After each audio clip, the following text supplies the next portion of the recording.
Добрый день, друзья. Я сейчас нахожусь вот буквально на въезде в Шипицыно. Встретил такого человека, ну просто как с другого мира. Давайте вот познакомимся. Меня Вячеслав зовут, я из Котласа. А я Странник Иван. Странник Иван? Да. Откуда вы идете? Я, короче, с Котласа иду. Из Котласа, а куда? Ну, вообще я не с Котласа иду. Я еще иду с Краснодара, с Кубани. С Краснодара вы? Да. А я смотрю, говор вообще не наш. Не ваш, да. И сколько вы уже прошли? Ну, уже почти 2 года иду. 2 года? А Да. цель какая? Цель — встречаю царя.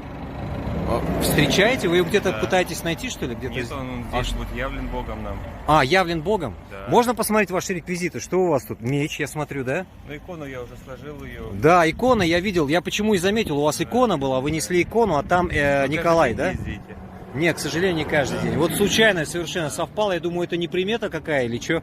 Да, это вообще... А то я просто каждый день иду. Ну, я иду в сторону Архангельска. Ага. Вот, если есть желание, вот. Я сообщу, может кто-то вас встретит тогда, еще с вами поговорит, потому что Да. это интересно. Просто я вам и расскажу, икону покажу, Мгм. вот. И про царя расскажу, почему именно сюда царь привел меня, потому что отсюда будет, здесь будет. Скажите, вот я чувствую, явление что царя. многие, вот, которые услышат, увидят это, скажут, ну человек, наверное, не в себе. Вот да, потому что, ну как, идет, а у вас какая-то вера сильная или что, вот, что он должен здесь прийти где-то? Что, как это на вас, случайно это, каким образом вы до этого? Мне предложили, я встал и пошел. Предложил кто? Ну, Господь. А, вы это услышали где-то, да? Ну как оно? Понял.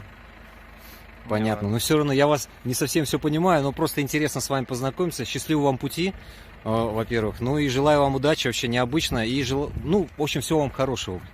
Самое главное, знаете, что Да? царя Николая нашего принять как царя, не как святого, который там был когда-то, сейчас его нету. Ага. Он здесь на земле, и он с нами, и он все 100 лет был с нами здесь. Его Господь здесь оставил на земле, чтобы нас спасать, чтобы мы все не погибли, русский народ. А сейчас пришло время явления царя Николая, воскресения всех святых. И будет освобождение нашей страны от этого вавилонского плена, в котором мы находимся. Вот. С Поморья пойдет народ-освободитель, с Поморья пойдет царь Николай со своим верным войском. Ну а мы уже, кто сможет встать и пойти за ними, уже пойдем. Счастливого вам пути. Вот Бог вам в помощь, конечно. Все, удачи вам. Если нужно что-то подробно узнать, я здесь на дороге. Я сообщу, понял я вас.